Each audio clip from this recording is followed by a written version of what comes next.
Hi sir. Good afternoon. Good afternoon. ఇప్పుడే release glimpse చూసాను. Such a goose bump stuff. అవునండి. ఏంటి ఇంత ట్రాన్స్‌ఫర్మేషన్ ఏంటి? నాకు తెలిసిన క్రిష్ గారు గాని, జనాలకు తెలిసిన క్రిష్ గారు గాని సాఫ్ట్‌గా, సెటిల్డ్‌గా ఒక మెసేజ్ ఓరియెంటెడ్, ఒక జర్నీ ఓరియెంటెడ్, ఒక అడ్వెంచరస్ ట్రిప్పుతో పాటు లాస్ట్‌లో ఒక చిన్న మెసేజ్ క్యారీ చేసే సినిమాలు చేసే ఆయన సడెన్‌గా ఇంత మాస్, ఇంత గూస్ బంప్ స్టఫ్‌తో ఒక గ్లింప్స్ చూడంగానే నేను కంప్లీట్‌లీ షాక్ అయిపోయాను. ఏంటి మీ ట్రాన్స్‌ఫర్మేషన్ ఎలా జరిగింది ఏం అసలు? లేదండి. ఒక జాన్రా ఎంచుకోవటం బట్టి ఉంటదండి. రైట్. గమ్యం అనేది రోడ్డు ప్రయాణం మీద ఒక వెళ్తూ సమాజాన్ని చూసే దగ్గర నుంచి రైట్. ఘాటి అనేది దీని జర్నీ వచ్చి యాక్షన్ జాన్రాలో చూడటం జరిగిందండి. రైట్. దానికోసం అది పైకి కనిపిస్తుంది. ప్లస్ ఈ సినిమాలో చాలా పెద్ద యాక్షన్ సీక్వెన్స్ ఉన్నాయండి. దాదాపు ఒక 7, 8 యాక్షన్ సీక్వెన్స్‌లు ఉన్నాయండి. వాటన్నిటిని చూసేసరికి కొత్తగా కనిపిస్తున్నానండి. But same Krish in a new genre అండి. గ్లిమ్స్‌లో చూస్తే ఆళ్ళొప్పుకోరు, ఈళ్ళొప్పుకోరు అని చెప్పొద్దు. తర్వాత నేను ఒప్పుకోను అని అవును. అనుష్క గారు చెప్తున్నారు. అవునండి. అది చూడ్డానికి, ఇనడానికి చాలా లైటర్ వేలో ఉంది. కాకపోతే దాని ఎనకాల చాలా హెవీ మీనింగు, చాలా ఇంపాక్ట్ ఉన్న డైలాగ్ అది. ఒక అవునండి. 1000,00,00,000 హీరో, ఒక 500,00,00,000 గ్రాస్ చేసే ఒక హీరో చెప్తే ఎంత ఇంపాక్ట్ ఉందో, అంత ఇంపాక్ట్ కలుగుతుంది ఆ డైలాగ్ ఇన్నప్పుడు. ఆ డైలాగ్ రాసినప్పుడు, ఆ డైలాగ్ కన్సీవ్ చేసినప్పుడు ఏం జరిగింది సార్ అసలు? సో ఇది లెక్కలవన్నీ పక్కన పెడితే రైట్. బేసికల్‌గా అనుష్క గారి స్టార్‌డమ్ గూడా రైట్. ఏ హీరోకి తీసిపోనంత అవును. స్టార్‌డమ్ ఉంది. రైట్. ఆమెకి ఫ్యాన్స్ ఉన్నారు. దేశవ్యాప్తంగా, ప్రపంచవ్యాప్తంగా తనకంటూ ఈ ఇండస్ట్రీలో స్థానం ఉంది. రైట్. ప్రతి ఒక ఒక స్త్రీ చెప్పినప్పుడు అనేకమైన కోణాలు ఇంకా ఉంటాయండి. రైట్. ఓకే. వాళ్ళు ఊరుకోరు, వీళ్ళు ఊరుకోరు అంటే నేను ఊరుకోనండి. రైట్. అంటే ప్రతిసారి మనకు చిన్నప్పటి నుంచే వాళ్ళు ఊరుకోరు, వీళ్ళు ఊరుకోరు, రైట్. నువ్వు ఇలా ఉండు అని భయపెడతా ఉంటామండి. అంటే గట్టిగా అదీం పెడతా ఉంటారండి. ఒక్కసారి తిరగబడితే నేను ఊరుకోను, వాళ్ళు చెప్పేది ఏంటని కనుక డిసైడ్ అయితే ఎలా ఉంటుంది అనేది రైట్. అది కరెక్ట్ సందర్భంలో సినిమాలో వచ్చిద్దండి. ఇసే ఆ సినిమాలో చూడండి, రేపు మనం అందరం సినిమా చూడబోతున్నాము. There are several points where you'll get the high. ఇది వచ్చినప్పుడు క్లాప్స్ ఎలా ఉంటాయి చూడండి. యాక్చువల్గా తను ప్రతి ఒక్కరు ఒక్కసారి విదిలించుకొని తిరగబడితే రైట్. కట్టుకున్న బానిసగా తాళ్ళని తెంపేసుకొని రెపరెపలాడితే ఎలా ఉంటుంది అనేది ఈ సినిమాలో చూస్తామండి. రైట్. ఈ సినిమాకి మీరు సాహిత్యం, లిరిక్స్ గూడా రాశారని నేను విన్నాను. ఏంటి సార్ సడెన్‌గా ఆ చేంజ్ ఏంటి?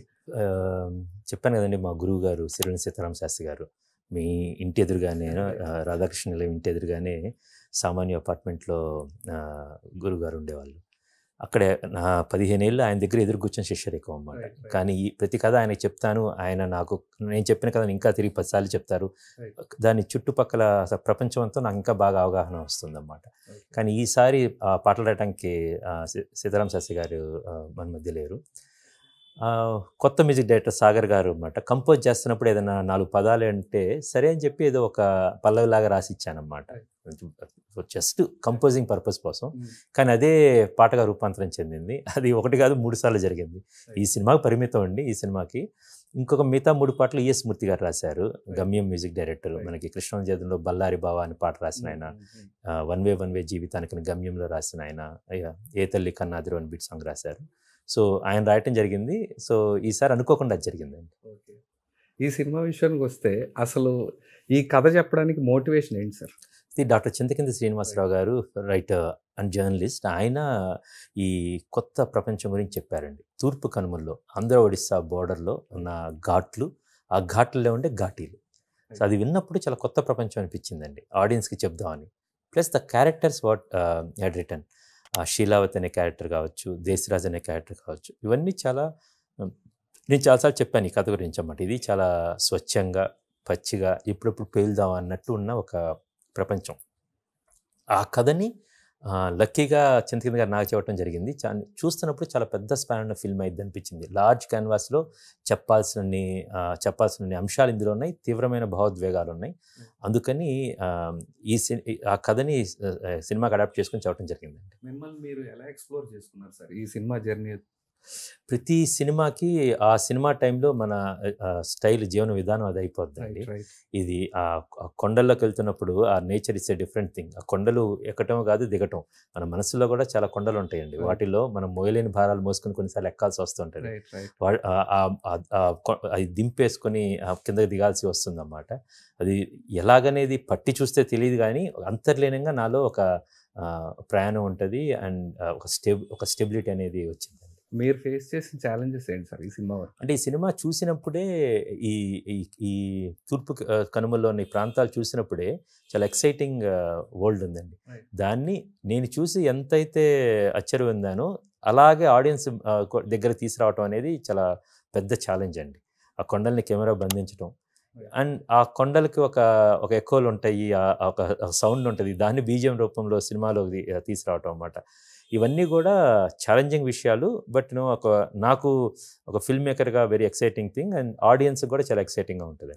ఈ కథలోకి అనుష్క గారు వచ్చారా? అనుష్క గారు వచ్చాక కథ స్టార్ట్ అయిందా? రెండు ఒకే సమయంలో జరిగినాయండి. అనుష్క గారితో సినిమా చేయాలని, అది ఒక పెద్ద యాక్షన్ ఎంటర్టైన్మెంట్ చేయాలని ఒక ఫిక్స్ అయితే, ఒకవైపు నుంచి చింతకింద గారు ఈ కథ నాకు చెప్పటం అన్నమాట. శీలావతి అనే ఒక క్యారెక్టర్ చెప్పటము, ఈ కథా నేపథ్యం తెలియటము. But I really want to work with Anushka garu in a big action జానరే. ఈ సినిమాతోటి కుదరటం జరిగిందండి. అది ఏ పాయింట్ ఆఫ్ వ్యూలో డిసైడ్ అయ్యారు సార్ మీరు, అనుష్క గారు? ఇమీడియట్ నేను అనుష్క గారితో సినిమా చేద్దామని చూస్తున్నాను. అలాంటి టైంలో ఈయన ఒక కథ కరెక్ట్గా అదే టైంలో నేను చెప్పడం కూడా జరిగిందండి.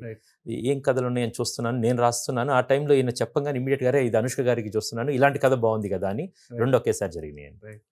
తర్వాత మీరు చేసిన వేదం సినిమాలో ఒక పబ్బు సీన్ ఉంటుంది. పబ్బులో వాడు ఎంట్రీ టికెట్ కొనడానికి వెళ్తే జస్ట్ 19,999 రూపీస్ సార్ అనగానే ఒక చిన్న షాక్ ఎక్స్ప్రెషన్ ఇచ్చి వెనక్కి తిరిగి వచ్చి మనం సంవత్సరం అంతా తాగితే ఎంత అవుతురా అంటే 10,000 అవుతుందిరా మహా అయితే అని చాలా అద్భుతమైన సీన్. రెండు క్లాస్ ఆఫ్ పీపుల్ ఒకేసారి రేజర్ సెడ్జ్లో మీరు చూపించారు. ఆ సీన్ ఎలా కన్సీవ్ చేశారు?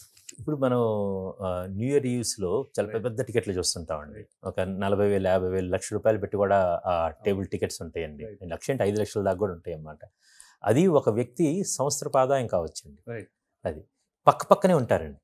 ఇక్కడ పక్కన చూస్తే ఇద్దరు ఒక స్లమ్లో ఉంటాడు, పక్కన రెండిటి ఏరియా ఒకటి జూబ్లీస్ అంటారు. జూబ్లీస్లో ఒక చిన్న స్లమ్ ఉంటుంది, ఒక 100 కోట్ల భవనం ఉంటుందండి. బేసికల్గా పక్కనే ఉంటారు. కానీ ఇతను ఈ సినిమాలో క్యారెక్టరే ఒక సోషల్ క్లైంబర్, ఒక కేబుల్ రాజు క్యారెక్టర్ అన్నమాట. దాన్ని డిపిక్ట్ చేయడానికి చాలా అందమైన లైన్ కుదిరిందండి. ఇది గతం ఇప్పుడు అప్పుడు ఏం రాశాను, ఎలా రాశాను అనేది, బట్ అది చాలా అందంగా కుదిరిన కథ అండి. మీ సినిమాలో రైటింగ్ చూస్తే చాలా రియలిస్టిక్ అప్రోచ్ ఉంటుంది. క్యారెక్టర్స్ కానీ, వాళ్ళు బిహేవ్ చేసే విధానం కానీ, వాళ్ళు ఇచ్చే ఎక్స్ప్రెషన్స్ కానీ, వాళ్ళు చెప్పే మాటలు కానీ, ఇంత డెప్త్ మీరు ఎక్కడి నుంచి గ్రాస్ప్ చేశారు రైటింగ్ విషయంలో? అది thanks to all the teachers and the society which I'm observing. Teachers day రోజే మీది రిలీజ్ రియల్లీ అవునండి. అవును.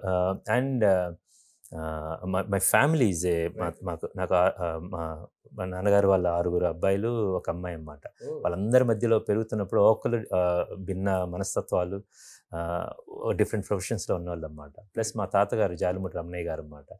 ఆయన అది పెంపకం అలా జరిగింది. అండ్ పుస్తకాలు కొన్ని చిన్న వయసు నుంచి చదవటం అలవాటైందండి. సో దానివల్ల కొంచెం సమాజాన్ని, ఒక ప్రపంచాన్ని కొంచెం విస్తృతంగా చూసే అవకాశం దొరికింది.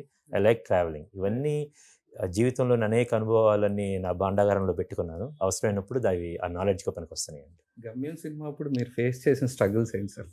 బికాజ్ ఫస్ట్ సినిమా అనేది మనం ఏ రకంగా ఎవరి దగ్గర శిష్యరికం చేసినా, ఎంత నాలెడ్జ్ ఉన్నా, మనం ఏ క్లాస్ ఆఫ్ సొసైటీ నుంచి వచ్చినా సరే, cinema will treat everybody the same way. First cinema అనేసరికి not only first film, every film is a first film for every film maker. ఆ ఫస్ట్ ఫిల్మ్లో మీరు ఫేస్ చేసిన స్ట్రగుల్స్ ఏంటి? 18 సంవత్సరాల క్రితం విషయం అండి యాక్చువల్గా.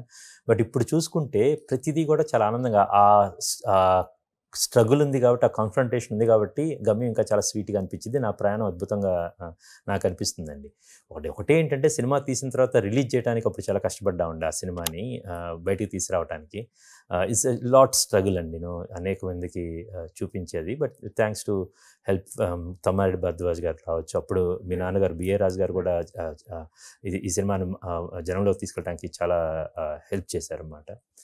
సో ఒక అనేకమైన మంది సహాయ సహకారాలు నాకు గుర్తున్నాయండి. కష్టాలు ఉన్నాయి, బట్ దానితో పాటు శ్రీ రాఘవేంద్రరావు గారు కావచ్చు, అశ్విన్ దత్ గారు కావచ్చు, ఓకే, చాలా సురేష్ బాబు గారు, అల్లు అరవింద్ గారు అప్పుడు చాలామంది హెల్ప్ చేశారండి సినిమా ముందు వెనక తర్వాత. ఇప్పుడు చూసుకుంటే అవన్నీ there are great memories to me అండి. బట్ అవన్నీ ఉండాలండి. నేను అవన్నీ చూస్తేనే మనకి శిఖరం కూడా అందంగా కనపడుతుంది. కాస్టింగ్ విషయానికి వస్తే మీ సినిమాలో క్యారెక్టర్ పేర్లు చాలా పెక్యులర్గా ఉంటుంది. సరోజ కావచ్చు, కేబుల్ రాజు కావచ్చు, కుందల్ నాయుడు కావచ్చు. ఏంటి సార్ ఈ పేర్లు ఎలాగా ఫైనల్ చేస్తారు? అంటే ఒక పేరు పెడుతున్నప్పుడు పెద్దవాళ్ళు కూడా మనకు పేరు పెడుతున్నప్పుడు 10 మంది ఆ పేరుతో పిలిస్తే, ఒక అతనికి సూర్య అని పెట్టారు, పెడితే 10 సూర్య అంటే ఇంకో అతనికి పేరు పెడుతున్నప్పుడు దానికి ఒక చుక్కాని లాగండి. ఇతను ఒక వ్యక్తిత్వాన్ని పెడతాం. స్వీటీ గారిని తీసుకుంటాం, స్వీటీ అని పేరు పెట్టేశారు చూడండి. సో ఆశ జీవితాంతం స్వీట్గా ఉండాలి, స్వీటీ లాగా ఉండాలి, గుడ్ స్వీట్ సోల్తో ఉండాలని కావచ్చు. అదేవిధంగా మనం ఒక పేరు పెడుతున్నప్పుడు గనక ఆ పాత్రకి గనక ఇది పాత్ర గుణగణాలన్నింటినీ కలిపి దానికి వెనుకున్న బ్యాక్ స్టోరీకి కలిపి ఆ పేరు పెట్టేసాం అనుకోండి, మనం సెట్లో ఆ పేరు పిలుస్తున్న సేపు మనం ఆ క్యారెక్టర్కి అటు ఇటు వెళ్లకుండా ఆ క్యారెక్టర్ ఆర్క్లో వెళ్ళటానికి ఉంటుందండి. జగత్ బాబు గారి పేరు ఈ సినిమాలో విశ్వదీప్. దానికి ఒక కారణం ఉంటుంది. ఒక ఎంటైర్ ఎంటైర్ ఈ యూనివర్స్కి ఆయన ఒక దీపం చూపించేవాడు కావచ్చు, ఆయన దీపం అవ్వచ్చు, బేసికల్గా దీపం పెట్టి తగలెట్టేవాడు కావచ్చు అన్నమాట. సో నాకు ఒక చుక్కానిలా పనిచేసుకోవడానికి చాలామంది రచయితలు ఎవ్రీబడి విల్ డూ దట్ అండి. ఇప్పుడు బాహుబలి అని పెట్టారంటే రాజమౌళి గారు, ఓకే, దానికి ఒక కట్టప్ప అని పెట్టినా ఒక గీత ఉంటుంది అన్నమాట.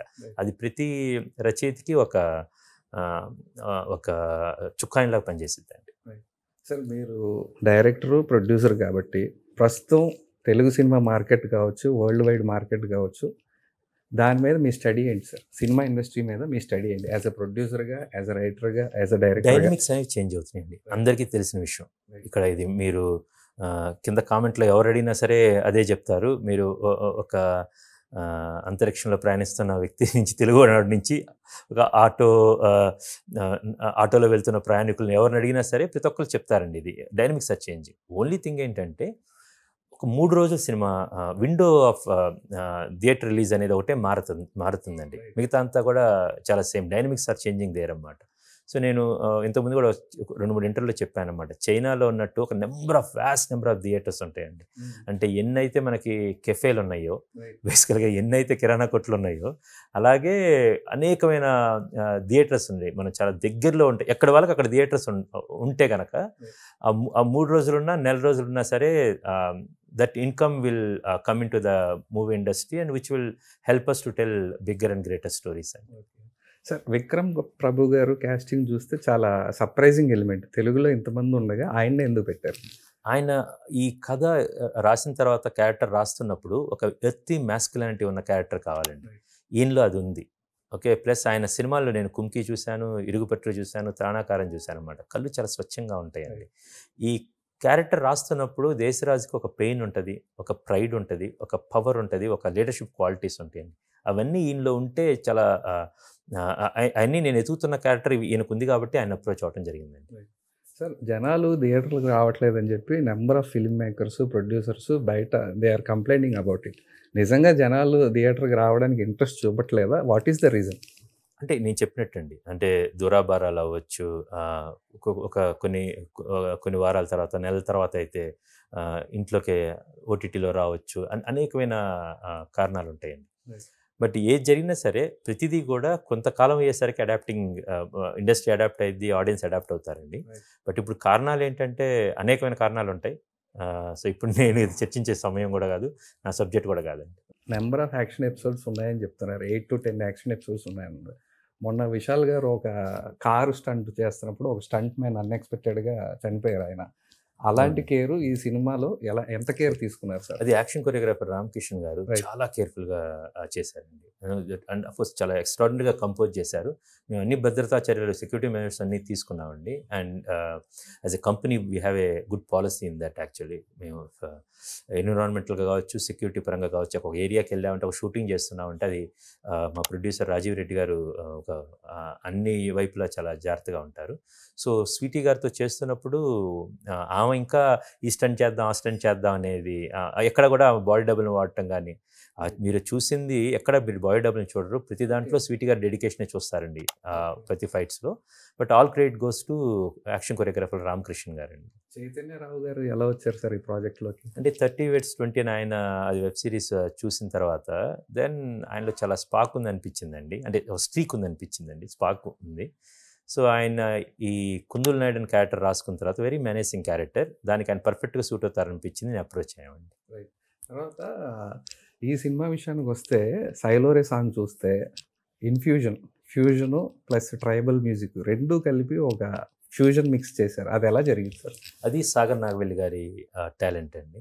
సో ఇది కంపోజింగ్ అప్పుడు వి ఆల్ సాట్ దేర్. ఆయన ఒక పల్లవి అడిగారు, ఏదైనా మాట ఇవ్వండి అన్నారు. అప్పుడు నేను సైలోరే అనే పదం అప్పుడు అనుకోవటం జరిగిందన్నమాట. అంటే పుట్టినప్పుడు వాళ్ళు ఆనందంలో సైలోరే అంటారు, గిట్టినప్పుడు బాధలో సైలోరే అంటారు, పండగలో అంటారు, పెళ్ళిళ్ళు అంటారు అన్నమాట.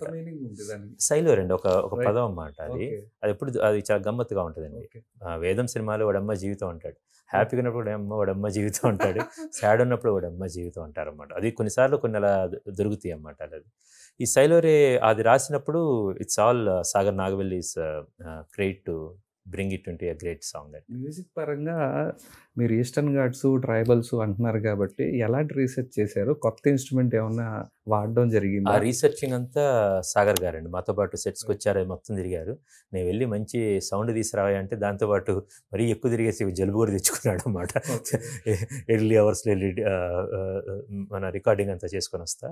But he did a lot of research and మీరు అదంతా కూడా రేపు సినిమాలో చూడబోతున్నారండి. మీ ఫిల్మోగ్రఫీలో చూస్తే కేవీ రెడ్డి వేషం మిమ్మల్ని 2 సార్లు వెంబడించింది. బాలకృష్ణ గారి సినిమాలోని, మహానటి సినిమాలో. అంత లెజెండరీగా డైరెక్టర్ గారి క్యారెక్టర్ చేయడం మీకు ఎలా అనిపిస్తుంది? చాలా గొప్ప సంతోషం అండి. అదే మహానటి సినిమా చేయడానికి 6 నెలల ముందే నాకు కేవీ రెడ్డి గారి అవార్డు ఇచ్చారు. ఆ సంవత్సరం నాకు ఇచ్చారండి. అది చాలా ఎక్సైటింగ్. అక్కడ బాస్ అక్కడక్కడే ఉంటుంది అన్నమాట. సో అది అక్కడ కేవీ రెడ్డి గారి అవార్డు అన్నమాట. సో దానికి నేనే చాలా ఆనందపడ్డాను అన్నమాట. అది కేవీ రెడ్డి గారి కుటుంబం ఉంది, సంస్థలన్నీ ఇచ్చాయి. సో స్వప్న గారు, ప్రియాంక దత్ గారు ఫోన్ చేసి ఈ క్యారెక్టర్ చేయాలన్నారు అనమాట. దెన్ నేను నాగి గారితో మాట్లాడినప్పుడు నాగి టోల్డ్ క్రిష్ ఇది చేద్దామని. నేను చాలా ఎక్సైటింగ్మెంట్లో ఉన్నానండి. అప్పుడు మేము వేరే షూట్లో ఉన్నా కూడా దీనికోసం వచ్చి చేసి వెళ్ళటం జరిగింది. అది తర్వాత నేను దర్శకుడిగా చేసి నన్ను నేనే కేవీ రెడ్డి గారి దర్శకత్వం ఎంచుకోవటం అవన్నీ is are great memories in my life అండి. సార్ ట్రైలర్లో కానీ గ్లిమ్స్లో కానీ చూస్తే ఒక డ్రగ్స్ మాఫియా, ఒక గంజాయి, దీనికి సంబంధించిన నెంబర్ ఆఫ్ షార్ట్స్ వేశారు. నా క్వశ్చన్ ఏంటంటే అలాంటి విషయాలు మనం డీల్ చేసినప్పుడు ఎక్కువ చెప్తే ప్రీచీగా వెళ్ళిపోయి వీడు క్లాస్ పీకుతున్నారా అంటారు, తక్కువ చెప్తే వీడేం చెప్పలేకపోయారా అంటారు. How do you maintain the balance? Just the craft అండి. చాలా జాగ్రత్తగా ఉంటుంది. And you will have a large writing associates, Chintakindi Srinivasarao గారు కావచ్చు, మన సాయి మాధవ్ బుర్రా గారు కావచ్చు, కన్నన్ గారు కావచ్చు, రమణ సాల్వా గారు కావచ్చు, మాతో పాటు మా అసోసియేట్స్ను ఒక టీం అంతా ఉండి సో ఏది ఎక్కడదా ఉండాలని చెప్తామండి. కానీ ఈ సినిమా చూసిన తర్వాత మెసేజ్ సందేశం ఏమి ఉండదండి, కానీ ఒక ప్రశ్న ఉంటుందండి. యాక్చువల్గా అది నేను చెప్పేది కూడా ఉండదు. సినిమాని క్లియర్గా ప్రజెంట్ చేస్తే మనలో చిన్నపాటి భూకంపం ఉంటుందండి. నిజమే కదా, ఇది సమాజంలో జరుగుతుంది కదా అనేది అనిపిస్తుందండి. బయటకు వచ్చేటప్పుడు ఒక ప్రశ్నతో ఉంటుందండి. ఇది అదంతా ఎంతైతే చెప్తున్నామో ఒక రిడెంప్షన్ స్టోరీ ఉంటుందండి. మనిషి అనేవాడు పడతాడు, ఫాల్ అండ్ ఫెయిల్, బట్ తిరిగి తనంతా తను లెగవాలండి. లేచి ఒక కట్లిప్పుకున్న జెండాలాగా రెపరెపలాడాలండి. అది ఈ సినిమాలో చెప్పేది ఉంటుందండి. ఇప్పుడు మీరు ఈస్టర్న్ ఘాట్స్ మొత్తం జర్నీ చేసి ఆ కొండలు గుట్టలు అన్నీ ఎక్కి దిగారు కాబట్టి అక్కడ లోకల్ పీపుల్ స్లాంగ్ కానీ, అక్కడ లోకల్ పీపుల్తో మాట్లాడినప్పుడు వాళ్ళ బాడీ లాంగ్వేజ్ కానీ, అక్కడ ఉన్న క్యారెక్టర్స్ని కానీ ఇన్ఫ్యూజ్ చేయడం ఏమైనా జరిగిందా? ఇన్ఫ్యూజ్ చేయడం జరిగింది. ఇంకోటి విషయం ఏంటంటే ఈ సినిమాలో ఉన్న చాలామంది బ్యాక్గ్రౌండ్ ఆర్టిస్టులందరినీ కూడా అక్కడి నుంచే తీసుకోవడం జరిగిందండి. They are so many people you will see అన్నమాట. దాదాపు 500-600 మందిని అందరూ ఒకే ఊర్లో దొరకడం కష్టమయ్యాయి. అవన్నీ చాలా ఘాట్లలో, ఆ ఘాట్ రోడ్లో చిన్న చిన్న 40 కుటుంబాలు ఉంటాయి, కొన్ని చోట్ల ఒక 25 కుటుంబాలు ఉంటాయి. వాళ్ళు అక్కడి నుంచి మాకు 500-600 మందికి కావాలనుకుంటే అక్కడ we had to send vehicles to different villages. వాళ్ళందరినీ గ్యాదర్ చేసుకొని రావాల్సి వచ్చేది. వాళ్ళకి ఎవరికి ట్రైనింగ్ అవసరం లేకుండా ఫస్ట్ టైం చూసారు. ఫస్ట్ డే 2వ రోజు నుంచి ఎక్స్ట్రాడినరీ కోఆర్డినేషన్ అండి. అక్కడున్న లోకల్ పీపుల్, సలీం అని ఒక ఆయన అన్నమాట, యంగ్ గై, అతను ఒక బ్యాక్గ్రౌండ్ ఆర్టిస్ట్ లాగా వన్ ఆఫ్ ద ఘాటీ లాగా వచ్చాడు. కానీ వాళ్ళందరినీ కోఆర్డినేషన్ చేస్తుంది తీసుకొచ్చి దాన్ని నా అసిస్టెంట్ డైరెక్టర్ డిపార్ట్మెంట్లో తీసుకున్నాను అనమాట. ఆ కొన్ని రోజులు నువ్వు మేనేజ్ చేయవయ్యా అని. నేను తెలుగులో చెప్తే అతను ఒరియాలో చెప్పాడు. కొంతమందికి ఒరియా పూర్తిగా అర్థమైంది, కొంతమంది తెలుగు అర్థమైద్ది అనమాట. సో గ్రేట్ మెమరీస్ అండ్ అక్కడ ఉన్న వాటిన్నింటినీ మేము ఇన్ఫ్యూజ్ చేయగలిగాము. What is your take home from Ghaati sir? ఒక కొండకున్న స్ట్రెంగ్త్ అండి. యాక్చువల్గా నిశ్చలంగా ఉండటం అనేది చాలా ఇంపార్టెంట్ అండి. అక్కడి నుంచి మొత్తం చూడటం అండి. The stability of a mountain అనేది it will be my take home. ఆ ఘాటీకి ఉండే గట్టి మనస్తత్వం అండి. That will also be my take home. Cinema రేపు రిలీజ్ అవబోతుంది. What is running in your mind and what is happening sir? No, only thing is, how to reach to more people and వాళ్ళు ఎక్కువ మంది వచ్చి cinema చూస్తారని నమ్మకం ఉంది. I'm just expecting a thunderous applause from there. So trailer glimpse చూస్తే కంప్లీట్గా వైలెన్స్ని బేస్ చేసుకొని ఒక మెసేజ్ని అండర్లైన్లో బేస్ చేసుకొని సినిమా తీసినట్టుంది. ఫ్యామిలీ ఆడియన్స్ ఈ సినిమా చూడాలంటే ఏం చెప్తారు? అవసరం ఉన్నంత మేరకు మాత్రమే అది వైలెన్స్, అది ఆ ఎమోషన్ ఉంటుందండి. ఇక్కడ ఈ సినిమాలో అనుష్క గారు ఒక వ్యక్తిని కొడుతుంటే ఆమె చేతులతో పిడిగుద్దులు గుద్దుతున్నట్టు ఉండదండి. తన ఎమోషన్స్ అన్నమాట, అక్కడ ఉన్న అవసరాన్ని బట్టి ఉంటుంది. So I will definitely take my kids to watch this film and I'm expecting entire families. Anushka గారికి ఉన్న ఫ్యాన్ బేస్, ఎస్పెషల్లీ మహిళలకి ఉన్న ఫ్యాన్ బేస్ మనకు తెలియంది కాదు, మహిళల్లో ఉన్న fan base. So I'm expecting a big opening tomorrow. అంటే అనుష్క గురించి మీ అబ్జర్వేషన్ ఏంటి సార్? మీ ఎంటైర్ జర్నీ, వేదం నుంచి కావచ్చు, మధ్యలో మీరు ఫ్రెండ్స్ అయ్యి ఉంటారు అప్పుడు కావచ్చు, ఈ సినిమా ఫినిష్ అయిపోయినచ్చు కావచ్చు, what is the basic observation why she became such a super star? One performance అండి, టూ హార్డ్ వర్క్ అండి. టాలెంట్, హార్డ్ వర్క్, దానివల్ల మాత్రమే తను సూపర్ స్టార్ అయిందండి. అది ఇంకోటి, ఆమె అప్పుడు తన ఒక స్వచ్ఛమైన మనసు అండి. యాక్చువల్గా షీఈ్ ఎ బ్యూటిఫుల్ ఉమెన్. తను పర్ఫార్మెన్స్లో మాటల మధ్యలో చిన్న నిశ్శబ్దం ఉంటుందండి. ఆ నిశ్శబ్దంలో ఆ కళ్ళు కొంచెం భావాలని పలికిస్తాయండి. అవి తెలియకుండా మనకు తెలుస్తూ ఉంటుంది, ఆడియన్స్కి తాగుతూ ఉంటాయండి. అది మీరు ఈ సినిమాలో ఇంకా ఎక్కువ చూస్తారన్నమాట. అప్పుడున్న స్వీటీ మనిషి పరంగా, వ్యక్తిపరంగా తను ఒక ఇన్నర్ మెచ్యూరిటీ చాలా ఉంది. బట్ అదే సెన్సిబిలిటీస్ తోటి, సెన్సిటివిటీ తోటి తను ఉంది. బట్ స్టార్డమ్ వచ్చేసి ఓకే చాలా ఎవరెస్ట్ అంత అయిపోయిందండి యాక్చువల్గా. అండ్ దానికి తగ్గట్టు తన క్రాఫ్ట్ పెరిగిందండి. సో ఆల్ కలిసి ఇప్పుడు మనం ఇప్పుడు లవ్ చేస్తున్న స్వీటీ అయిందండి.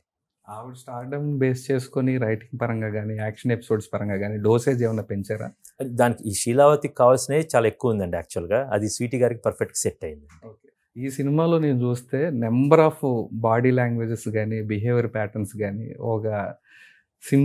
ఒక మ్యానరిజమ్స్ కానీ నెంబర్ ఆఫ్ నేను అబ్జర్వ్ చేశాను ట్రైలర్లో కానీ.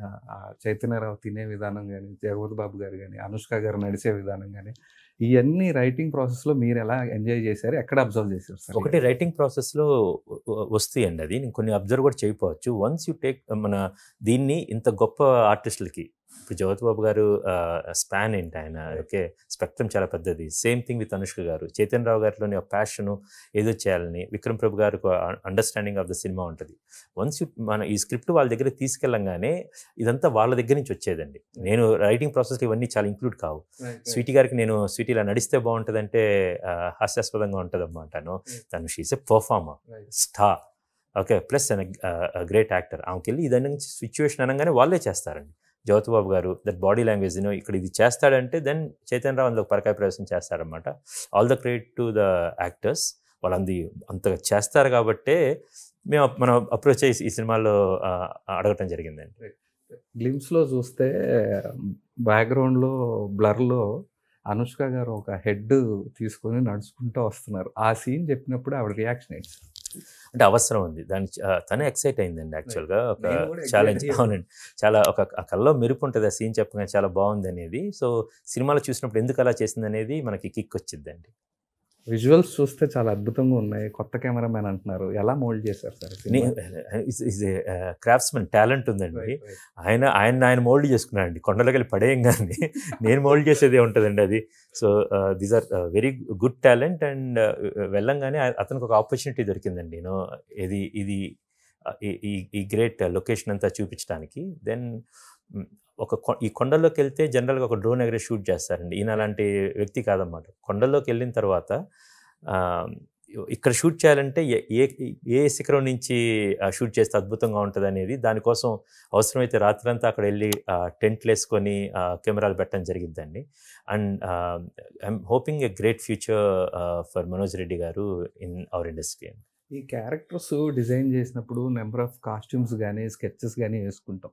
ఈ లుక్స్ ఫైనల్ చేయడానికి ఎన్ని డేస్ పట్టింది సార్? పర్టికులర్గా అనుష్క గారిది కానీ చైతన్యరావు కానీ ఆయన ఒక షాట్ ఉంది, ఏదో తింటున్న షాట్, ఉంగరాలు అవి పెట్టి చాలా వైలెంట్గా గోరీగా ఉంది. అది చూడంగానే ఇమీడియట్గా ఈజ్ ద రైట్ చాయిస్ అని నాకు అనిపించింది టీజర్ ట్రైలర్ చూసిన. ఆ లుక్స్ ఆ గెటప్స్ సెట్ చేయడానికి ఎలా చేశారు?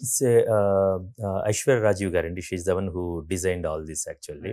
తను అనుష్క గారితో కూర్చుంది అండ్ మై ఎంటైర్ డిపార్ట్మెంట్ ఆమెకు కావాల్సిన help from my team Tanmay గారు అని ఉన్నారు. సో వాట్ ఎవర్ ఇన్ఫర్మేషన్ మేము స్క్రిప్ట్ రూపంలో ఇస్తే ఐశ్వర్య గారు సిట్టింగ్ విత్ యాక్టర్స్తో కూర్చోవటం, దెన్ నాతో కూర్చున్న తర్వాత యాక్టర్స్తో కూర్చోవటం, ఫైనల్గా తను తీసుకొచ్చారండి ఇది. So it's a running process అండి. మనం ప్రీ ప్రొడక్షన్ ఒక 6-7 నెలలు ఉంటే అదంతా కూడా ఇవన్నీ జరుగుతూ ఉంటాయి. దెన్ సినిమా అయిన దాకా కూడా విల్ బి ఇంక్లూడ్ చేస్తూ ఉంటామండి. సార్ పాన్ ఇండియా రిలీజ్ అంటున్నారు కాబట్టి అసలు పాన్ ఇండియా అంటే ఏంటి సార్? మీ అండర్స్టాండింగ్ ఏంటి పాన్ ఇండియా అంటే? అంటే అన్ని భాషల్లోకి, భాష అనేది మాత్రమే భేదం ఉందండి. సో అన్ని భాషల్లోకి ఇప్పుడు అనువదించి రిలీజ్ చేయడానికి మనకి అవకాశం ఉంది. చాలా ఇండస్ట్రీస్ కలిసినాయి. అది కాకుండా చాలా డిఫరెంట్ రాష్ట్రాల్లోని ఆడియన్స్ కూడా మిగతా భాషల నుంచి డబ్బింగ్ చేస్తే సినిమా చూడటానికి ఓటీటీ ద్వారా కావచ్చు అలవాటు పడుతున్నారు. ఇప్పుడు సినిమాలో తీసుకెళ్ళడానికి ఒక ఛాన్స్ దొరికింది. సో ప్రపంచం అనేది దేశం అనేది చాలా చిన్నగా ఈ విషయంలో చిన్నగా అవుతుంది. అందుకని మన అన్ని భాషల్లో ఇప్పుడు మన అమెజాన్లో కావచ్చు, నెట్ఫ్లిక్స్లో కావచ్చు, హాట్స్టార్లో కావచ్చు, సోనీ లీవ్లో కావచ్చు, జీలో కావచ్చు, ఒక సినిమా వచ్చినప్పుడు అన్ని భాషలో ఉంటున్నాయి. ఇప్పుడు cinema as a film makers మేము ఎందుకు చేయకూడదు అలాగా? అది కొన్ని సినిమాలకు కుదిరితే రా and rooted and real energy ఉన్న ఇలాంటి సినిమాలకి, కానీ ఎగ్జాక్ట్లీ లేకపోతే ఒక ఫ్యాంటసీ ఉందో, ఒక అందులో విషయం ఉంటే కనుక అన్ని లాంగ్వేజెస్కి ఇప్పుడు మిరాయి రాబోతుంది. చాలా ట్రైలర్ చాలా అద్భుతంగా ఉంది. ఇప్పుడు కొత్త లోక వచ్చింది. సో అనేకమైన ఇప్పుడు ట్రావెలింగ్ అనేది అన్ని చోట్ల జరుగుతుంది. ఇట్స్ ఏ వెల్కమింగ్ థింగ్ అండి. హిందీ రిలీజ్ ప్లాన్ ఏంటి సార్ అసలు? ఈ సినిమా ముందు తెలుగు, తమిళ్ అనుకుంటున్నామండి. ఇక్కడ సక్సెస్ బట్టి we'll going to Hindi or other language, because చాలా ఖర్చుతో కూడుకునే వ్యవహారం అది. సో ఇక్కడ ఈ వారం తర్వాత హిందీలో అనుకుంటాం. One last final question sir. నేను వినాయక్ గారితో మాట్లాడడం జరిగింది, పూరి గారితో జర్నీ చేయడం జరిగింది. వాళ్ళు చూసే లైఫ్ ప్రాస్పెక్టివ్ నేను వాళ్ళతో డిస్కస్ చేసినప్పుడు నాకు ఒక కోణం అర్థమై ఉంటుంది. అలాగే క్రిష్ గారు లైఫ్ని ఎలా చూస్తారు? లైఫ్ అంటే ఏంటి? చాలా సింపుల్గా అండి. Life is very simple. Live and let others live అండి. నువ్వు వేదం సినిమాలో చేశాను, వేదం అనేది 2వ సినిమా చెప్పిండు, మనిషి మనిషిగా జీవిస్తే, మనిషిని మనిషిగా జీవించనిస్తే అదే వేదం, అదే జ్ఞానం, అదే ఆన. So I live very simple. నా జర్నీ, నా ప్రయాణం, నా కష్టాలు, నా సాగరాలు. And I expect the same from the company around అండి. మీకు రీసెంట్గా కొండపల్లం సినిమాకి చంద్రబోస్ గారికి నేషనల్ అవార్డు వచ్చింది. అవునండి. If you want to comment about it, what would be that? అది చాలా గర్వకారణం అండి. బేసికల్గా ఆయన ఆస్కార్ అందుకున్నారు, ఒకే సంవత్సరంలో నేషనల్ అవార్డు కూడా అందుకున్నారు. I'm very proud of it అండి. మీ విషయానికి వస్తే కంచె సినిమాకి కావచ్చు, గమ్యానికి కావచ్చు, ఇంకా మిగతా సినిమాలు చిన్న చిన్న అవార్డ్స్ కావచ్చు, చాలా అవార్డ్స్ వచ్చినాయి.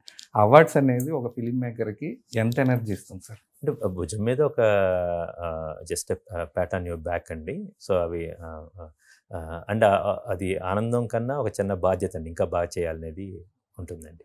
Thank you sir. Thank you so much. Thank you.